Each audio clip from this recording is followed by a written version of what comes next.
The year was 2016. I was 19 years old.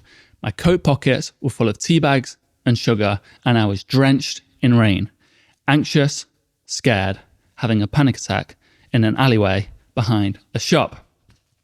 Now, I've never told this story, not because I'm embarrassed, but because it doesn't stand out to any other day of life when I was younger, being controlled by anxiety and fear. And now, I'm a published author. I teach Stoicism to thousands of people. I have full control over my life. I'm no longer controlled by my anxiety or my fear. I did not think that feeling like this was possible. I didn't think that having this mastery, this grasp over life was possible to anyone, never mind myself. But here I am, because I followed these teachings of Stoicism. Now, if you want this transformation, you have to listen to my words and do the trick at the end of this video, because that is the important part. Now, the following, everything I'm about to say, will not seem like a revelation. It won't blow your mind. It will seem very simple. That's the important thing, is to listen and then do what I say at the very end of this video. And it will change your life. It saved my life. And it will definitely save yours. You just have to, it's one video that will change the rest of your life. Can you do it? Yes, you can. I believe in you. Welcome back to the Everyday Stoic with myself, William Mulligan, the author of the Everyday Stoic, Simple Rules for a Good Life. Today's episode is powered by Huel. Huel is a quick, affordable, nutritiously complete food with everything that your body needs. Today's episode is important. It's important to me because this is the steps that I took to change my life. And I know many of you listening are feeling exactly how I felt, feeling anxious, scared, like a victim, having no control over your life, like your future will lead nowhere. That's how I felt. And that mindset doesn't make sense to me anymore. And I know a bigger portion of you are listening to this right now going, yeah, well, you're special. I can't make that transformation.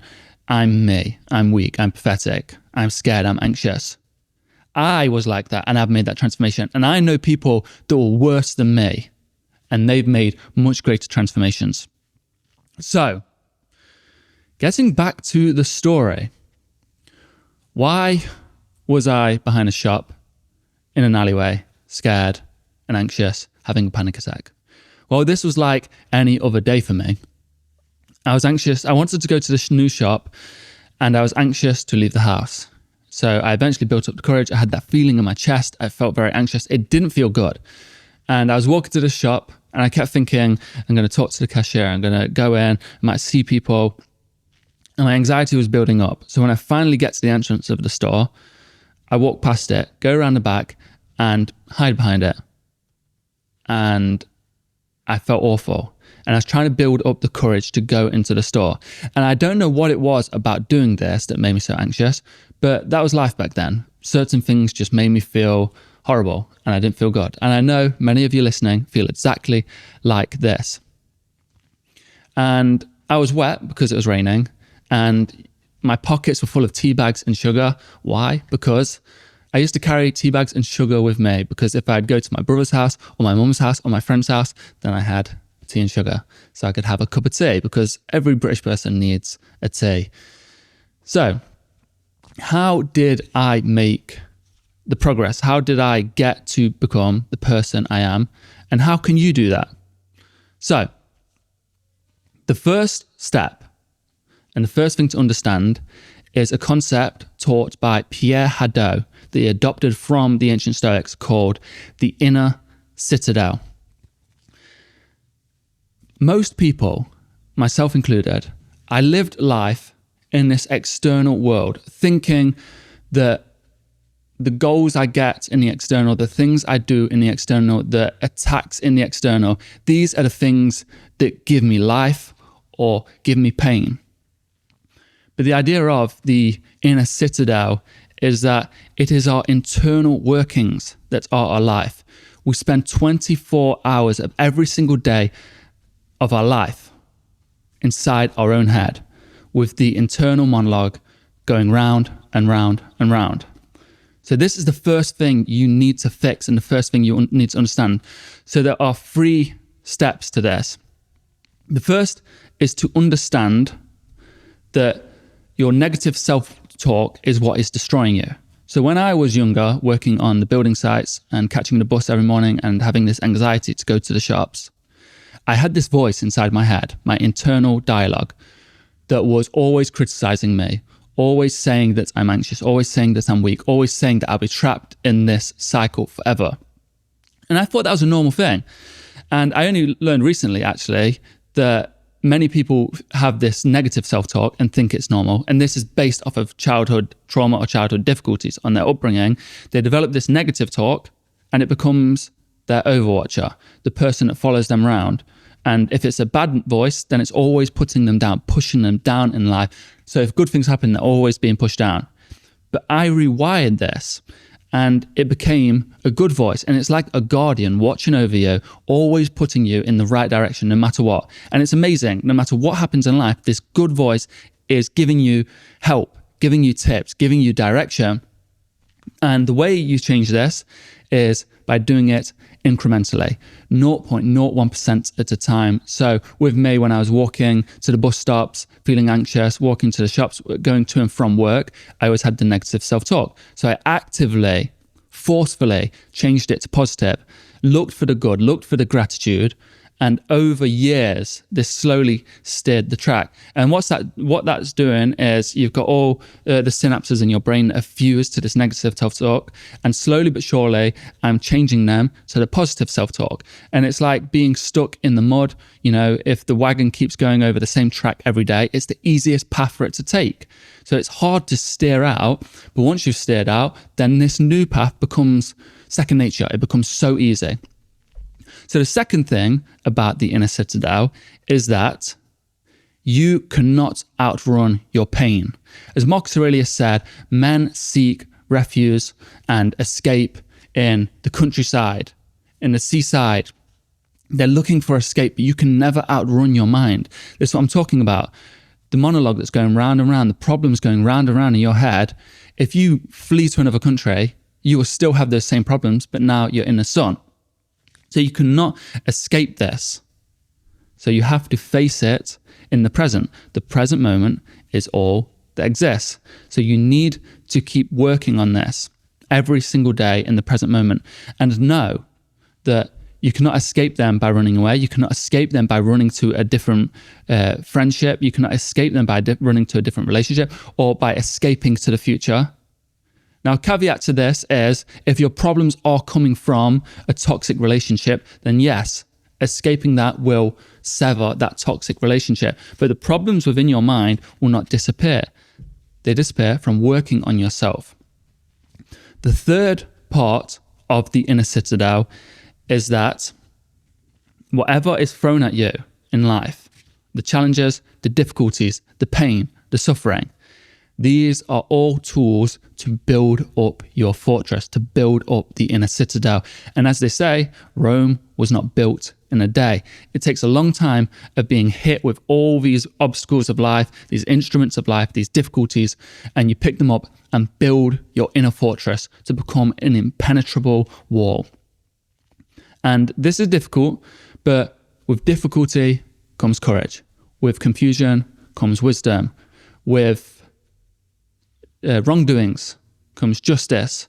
When you see wrong has been done, you can stand up and help someone. So all difficulties become instruments and equipment and material to build up your inner citadel. This fortress here is your greatest weapon. And you need to understand this because the answers do not lie in the external. They all lie in here because you might get that new Bugatti, you might get that new job, you might get that new relationship, you might move to that new place, but you'll be laying in bed and your mind will be spinning and spinning and spinning, thinking about all the problems. So you need to master this and come to terms with all of this. It's a long process. Like I said, Rome was not built in a day. The next step is this teaching from the Stoics called Premeditatio malorum, which just means the meditation of the evils that lay ahead. It's a very simple concept. Epictetus, the Greek-born slave turned philosopher, he said, when you go out to the public baths, remember that people shove, people splash, people are rude. Marcus Aurelius said the same thing. When you go about your day, remember that rude people will be there. This understanding is so powerful because right now, you'll be the same as I was. When there was a rude person at work, or I missed the bus because the bus was early, or it was raining, or a challenge came along, I was always swept off my feet, always thrown into the storm. And it was always a huge undertaking, a huge challenge to get over this thing, to face the problem that's put in front of me. But if you expect these things, if you know that your boss is always annoying, if you know that sometimes it rains, most days it rains, if you know that the bus sometimes you miss it because it's not on time, or you're left in the rain waiting for it, if you know these things and they happen to you frequently, then it is foolish not to expect these things, and it is even more foolish to be disturbed by these things. So I was the same. I would always get annoyed when I was left at a bus stop waiting for ages because the buses were so infrequent. But when I had the realization that these things are so normal, that sometimes the boss is rude, or most times the boss is rude, or that colleague is annoying, then you see these as tools for your inner citadel. You see these as tools to build up your fortress. So if you see that oftentimes, like myself, I was waiting for that bus for such a long time, and I'd get grow impatient, I'd get frustrated, and it would ruin my day, and this negative self-talk was going on and on and on. When I flip the switch, I seen these as tools for my fortress. Waiting for that bus is a chance for me to build patience. So now I'm building patience within my fortress. I'm building up this mindset, this strength of character, because life has gifted me a difficulty. It's saying, here is something to stress you out. Build patience. Don't get stressed out about this thing. And when future challenges like this come along, you'll be best prepared for them. And that's the same with every difficulty in life. And another thing that comes along with this is that evil exists in the world, bad exists in the world, but good also exists. And if you understand that evil exists and good exists, and that you can be that good, you stop looking for answers outside. You stop looking for people to throw an answer at you. You stop looking for people to come save you, and you start to save yourself. The next step is to ask for help. Now, I know many people are listening, are very scared to ask for help, but it's obvious. Many times in my life, I've got a problem in my head, or a difficulty, or a conflict, and it's just going on and on around my head. And when I was younger, I'd let this go on for months or even years. And it would start to make me feel sick, give me migraines, make me so anxious, and it'll be going round and round, this dialogue taking up all of my thoughts, so I couldn't even concentrate on what was important. And eventually, I'll blow the top and I'll say it to someone. It'll get too much, I'll have to say it to someone. And then they talk to me, and suddenly this isn't a big problem. They're like, well, that's not so bad. I feel like this sometimes. And they give me answers and solution. And I always end up going, why didn't I say this thing sooner? Why didn't I express how I was feeling? Because this has just lifted such a weight off my chest. And if you remember this, then you can get this weight off your chest. And just know, as Marcus Aurelius understood this, as he sought education throughout his whole life, he sought wisdom from other people his whole life up into his death. He got lessons from tutors and mentors up into his death, because even though he was this great mentor, he understood a fundamental truth of life. That no matter how smart you are, no matter how wise you are and how gifted you are, every single person in this life will be better and more gifted and more wise and more knowledgeable on a certain topic than you. It's a fact of life, because everyone has their own unique life and their own unique upbringing and their own individual way of understanding the world. So, as Marcus Aurelius said, because I think many people feel like you're giving up when you ask for help. Asking for help is refusal to give up. Marcus Aurelius said, like the soldiers storming the castle walls, the soldier that refuses to hand over the wall, he is the one that gives up on the mission, not the one that accepts the hand. The one that refuses help is the one that gives up on the mission. And that is the same in life. When you accept help, when you seek answers from someone else, you're saying, I cannot get past this step alone. But with someone's help, I can get there. Asking for help is very important, but it does not mean that you need to pity yourself and complain all the time. It just means to understand that if you've got a problem, know that there's so many people out there that will hold the answers. Because if you're watching this, you may be young, and there are older people that have the answers, or people that have lived different lives, who have faced the same challenge. No doubt about it, that the challenge you're going through, there's millions of people that have already been through that challenge, made it through the other side, and they're thriving. So as difficult as it feels now, other people have made it. And if you ask for help, you can get that weight lifted off your chest instantly. Asking for help is not weakness. It takes courage to ask for help. It takes vulnerability to ask for help. And being vulnerable is courageous, because you're exposing yourself, knowing that you could feel pain in the pursuit and the knowledge that you will improve. Just remember, in times of peace, we must prepare for war. When the difficulties are life, most people wait for the difficulties, for the storm to come, for the anxiety to get so difficult, for the sadness to get so unbearable, for the problem to become unbearable in their life. They wait for this moment to decide, let's try and work on my problem. But in times of peace, we must prepare for war. This is when we are training. This is when we are sharpening our sword and preparing for the storm, for the battle. This is the time when we have the space to actually prepare for these things. So in these times, and if you're going through difficulty right now, you can still, and I want you to still work on these things. But during peace, if you're not facing difficulty right now, build your inner citadel, build your fortress, work on it every single day. Because when the difficulties come, you'll be prepared. People wait way too long to finally decide to improve on these things. Start now. Because, if you're 18, by the time you're 20, you have such a good head on your shoulders, prepared for the battles of life. Keep sharpening your sword. Keep training every single day, so you're prepared for the difficulties that life throws at you. The next thing is to be present. There's only 2 more steps after this, and the most important trick right at the end. But be present. When I was so anxious, nearly all of it came from the future and from the past. I had so many mistakes, so many regrets that were causing rumination, sadness, regret. I was feeling so awful about these things, and I was carrying the past, the infinite past. And I was carrying the anxiety and the worry and the fear of the infinite future. These things do not exist.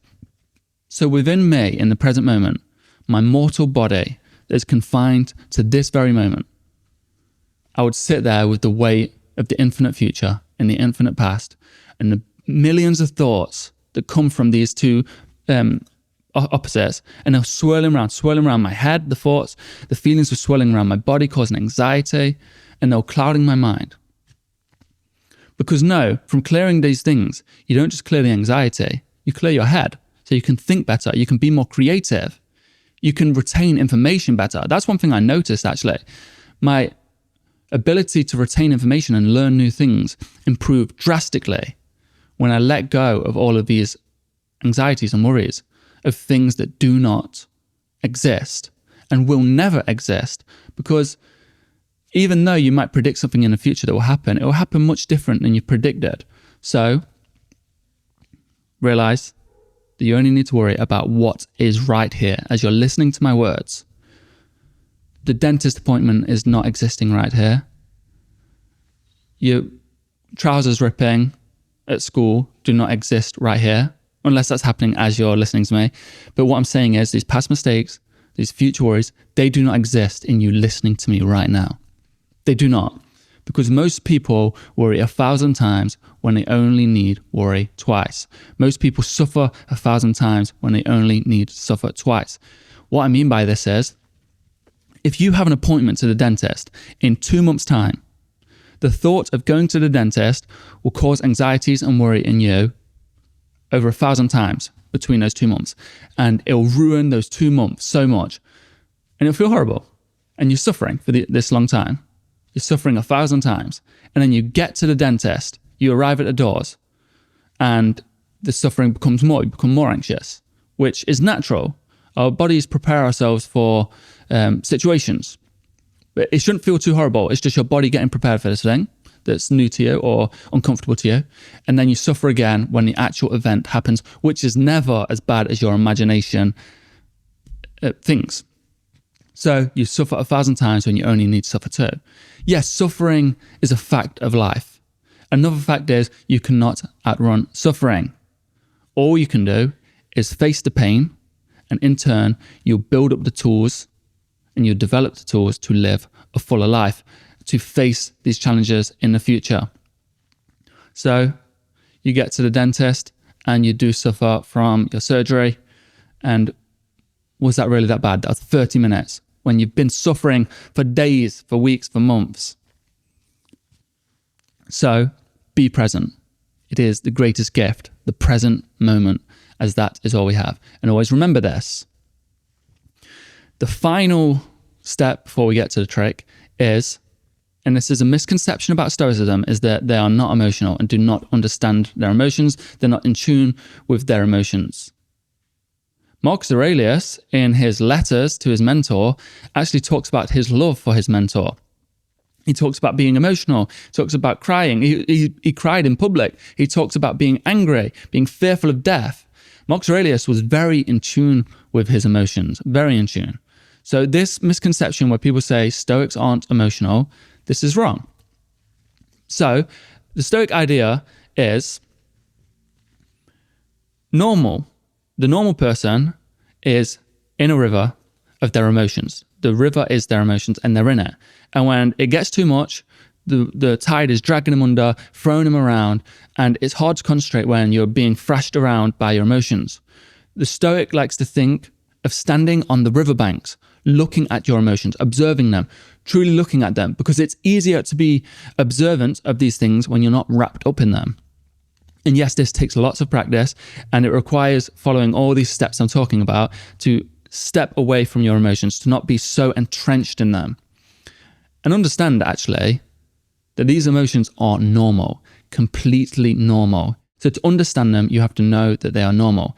Everyone feels these things. Myself, this is a story for you about my anger. I believed my whole life, until recently actually, that I never got angry. I never felt this feeling of anger. I didn't know what anger was. That's the truth. I didn't know what it was. And there were many other feelings that I didn't really know about, like joy and excitement. And I didn't know what these things were, but anger was a very strong emotion that I didn't know I had. And I was talking to someone and they said, everyone feels anger. Everyone feels joy. Everyone feels happiness. And I said, but I don't feel these things.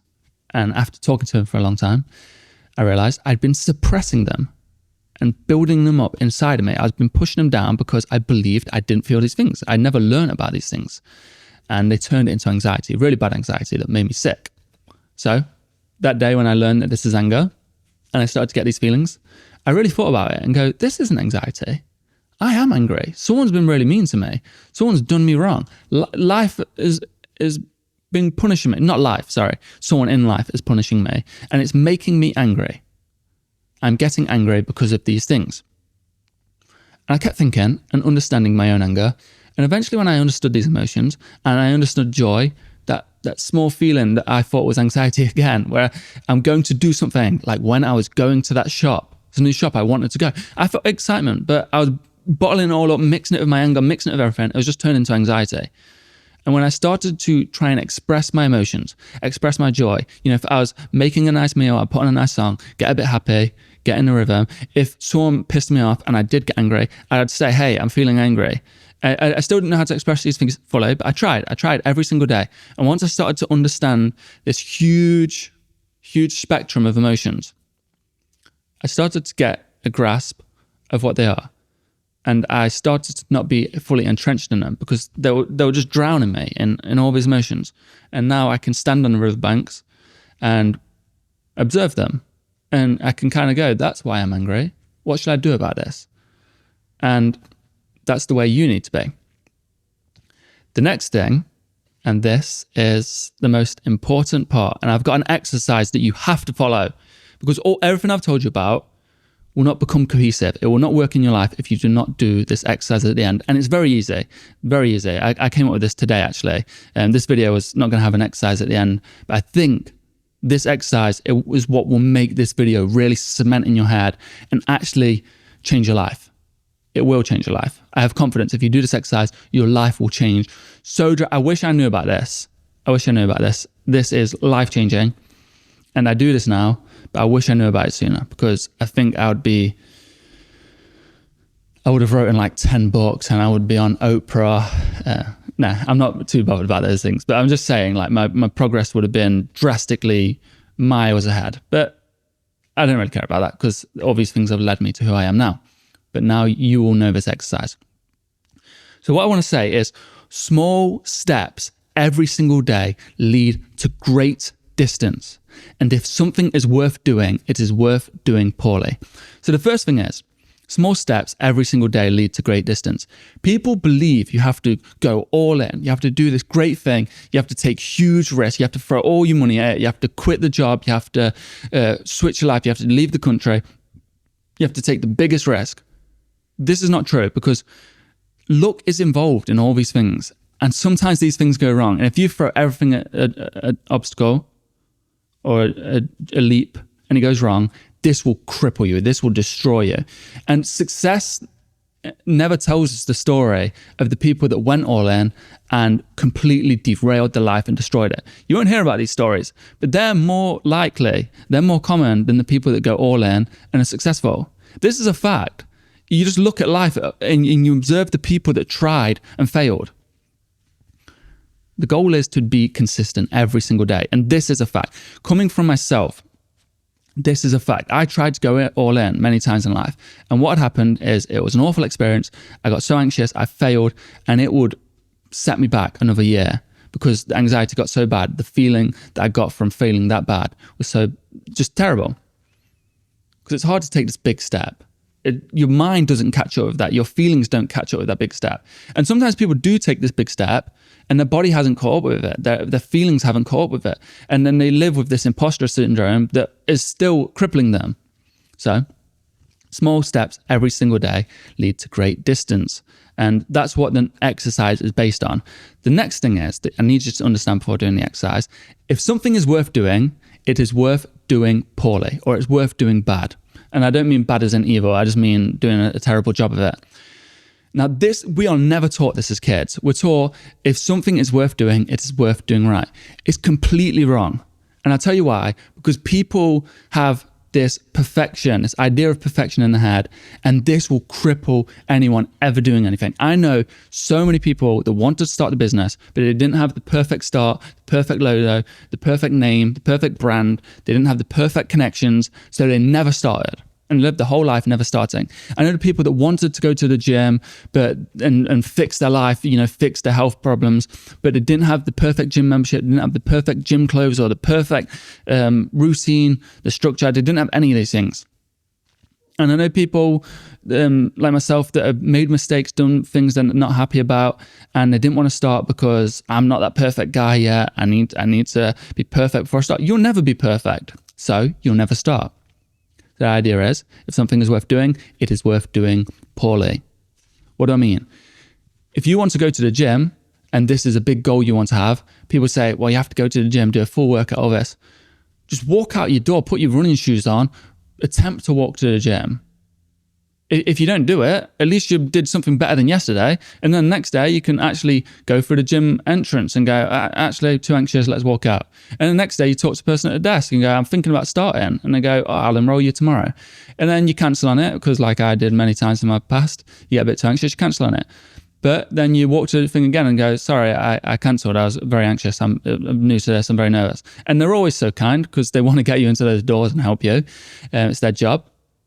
And eventually you keep doing these poor, terrible, messed up steps, working towards this goal you have of having this great gym session. And eventually you'll get there. The reason I'm saying this, and you have to do it every single day, these small steps, is because how long have you had this goal of doing something in your head? Probably years. And if you do these crappy, rubbish, poor, took steps every single day, how long will it actually take you to get there? Probably a month. So years of putting something off in the idea of doing it perfect, or a few weeks or a week of doing something rubbish, and actually getting there, getting the thing you want. So if something is worth doing, it is worth doing poorly. Now, The moment you've all been waiting for. The exercise that sums all this up. So, if you want to improve at anything, then do it. So, this is something I did with getting confident, being able to talk on camera. So I'll give my example, then I'll tell you what you can do. I wanted to be able to talk to people. I wanted to help people one-to-one, wanted to get on camera and give what I thought was a good lesson that helps people. And I know that these are good lessons because a book deal came about this, and I get great messages from you all saying how much it helps them, it helps you.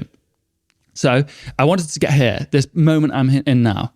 But the person I was many years ago wouldn't allow that. I was too anxious, couldn't talk properly, couldn't talk on camera. I had too much nerves, all these kind of things. So how did I get here? It began in my room. I got books, not this book, because this book didn't exist many years ago. I got the Meditations and I would start to read it aloud. And I felt awkward. I was on my own, felt awkward reading aloud. But I was doing this and practicing, getting rid of that awkward feeling. And slowly but surely that feeling started to go. And then I started making my own lessons and I was giving them aloud. So I was giving lectures to made up people. And this felt more awkward than reading a book, but I kept seeking that discomfort, that weird, horrible feeling that you don't like.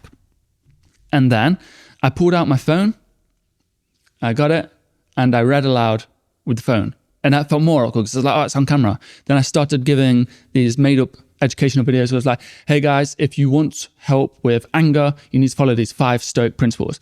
And that felt awkward. It all felt awkward. But eventually I could pull out my phone and do what the hell I wanted and it didn't feel awkward. I could read aloud and it felt good because there is something greater than that horrible feeling you get. It is the feeling of progress. It is the feeling of moving toward the person you want to be. It's an amazing feeling. It's addictive. So then, but the way it stays addictive is to do it every day. It's like going down a slide. It feels like you're just going down a slide towards progress rather than climbing up a hill. It's amazing. And then I decided I'll film a video. This took so much courage for me. I'd film a video for my Instagram story. Because Instagram stories aren't as permanent and real as Instagram reels or Instagram videos. And I did that and it felt awkward. I was embarrassed, but I did it. And the next day did it. Then I did Q&As on stories. And eventually I actually loved doing these Q&As. And then I uploaded a reel. Then I started getting on YouTube. Then I started talking to people. And before you know it, I'm doing these Zoom calls with loads of people, giving advice, learning, all these kind of things. And none of it is nerve-wracking at all. I love it. Every single step of it. So what I want you to do, and by the way, this progress is so addictive and you become so unrecognizable that these anxious feelings that I had, I can't understand them. I don't understand how getting in front of a camera would make me feel bad. It makes me feel so good. So what I want you to do is write down what you want to do, the goal that you have. So if your goal is to sing in front of a large audience, write that down at the top. That is your main goal. And then I want you to write any single step involved in this, it can be anything, that's related to this, that you think is linked to this in some way. So singing alone in your room, talking to someone about wanting to sing, singing on camera, singing to a friend, singing at school, anything.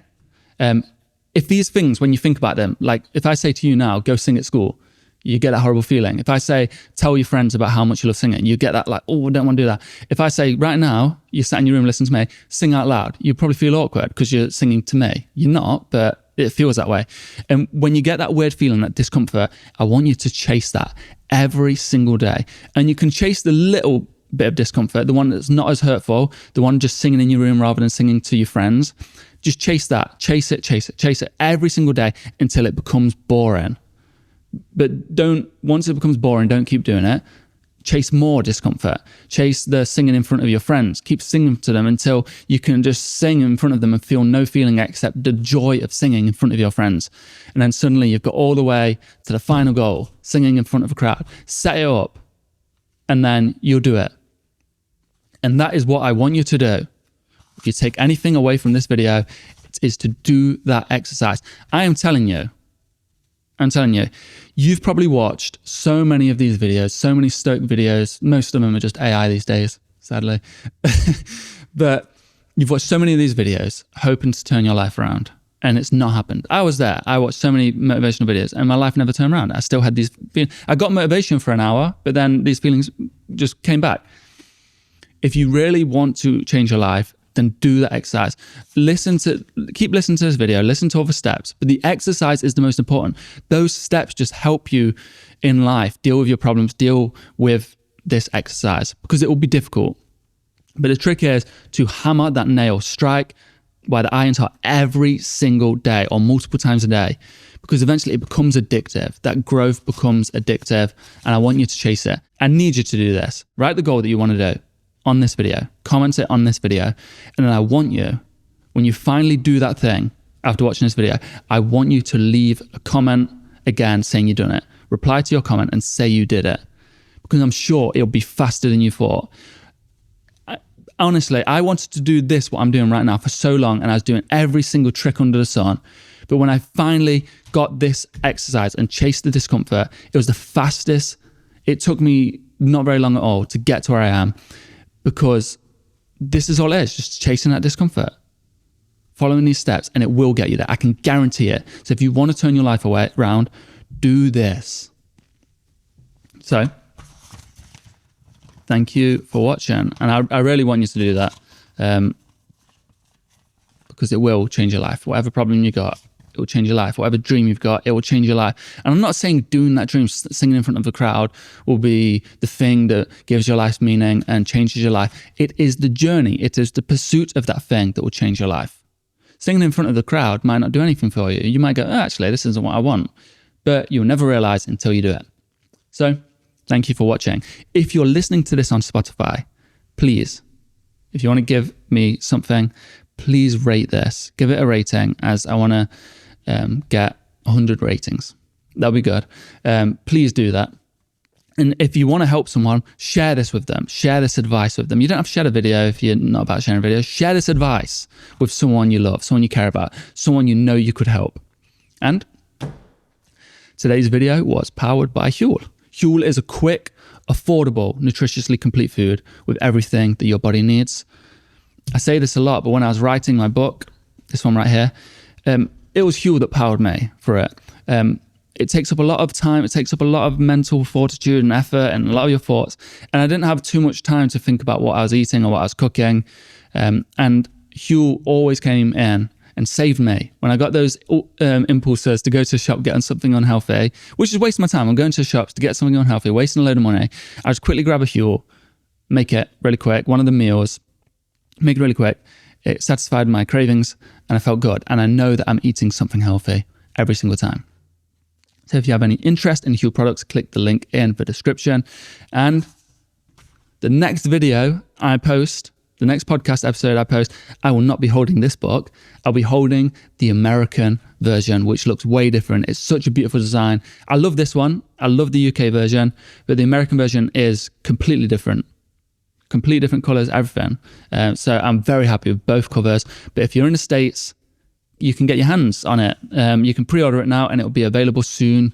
Thank you for all your support. I'm blown away actually by the feedback on the book. I can't believe it.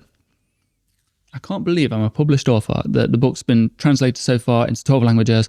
It's sold globally in nearly so many countries. And that came from doing this exercise that I wrote, that you wrote down. You won't believe it. Honestly, you will not believe the transformation. So comment the thing you want to do and then come back to this video when you've finally done it. And you can give me a little round of applause and I can give you a bigger round of applause. Thank you for watching and have a wonderful day.